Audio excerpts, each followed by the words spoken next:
ഒമാനിലേക്ക് വിദേശത്തു നിന്നും എത്തുന്നവർക്കുള്ള മാർഗനിർദ്ദേശങ്ങൾ പുതുക്കി. ഒമാൻ കസ്റ്റംസ് ആണ് പുതിയ നിർദ്ദേശങ്ങൾ അടങ്ങിയ ഗൈഡ് പുറത്തിറക്കിയത്. കസ്റ്റംസിന് മുൻപാകെ വെളിപ്പെടുത്തേണ്ട വസ്തുക്കളുടെ പട്ടികയും മാർഗനിർദ്ദേശത്തിൽ വ്യക്തമാക്കിയിട്ടുണ്ട്. കര, വ്യോമ, സമുദ്രാതിർത്തികൾ വഴി ഒമാനിലേക്ക് എത്തുന്നവർക്കുള്ള കസ്റ്റംസ് മാർഗനിർദ്ദേശങ്ങളാണ് പുതുക്കിയത്.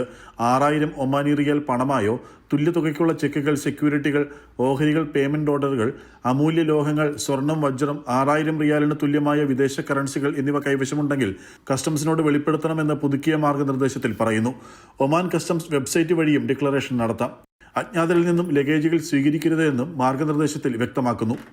മരുന്നുകൾ, മെഡിക്കൽ ഉപകരണങ്ങൾ, ജീവനുള്ള മൃഗങ്ങൾ, പക്ഷികൾ, മാധ്യമ ഉപകരണങ്ങൾ, പ്രസിദ്ധീകരണങ്ങൾ, ഡ്രോണുകൾ, വയർലെസ് ഉപകരണങ്ങൾ എന്നിവ കൊണ്ടുവരുന്നതിനും കസ്റ്റംസിന്റെ അനുമതി നേടണം.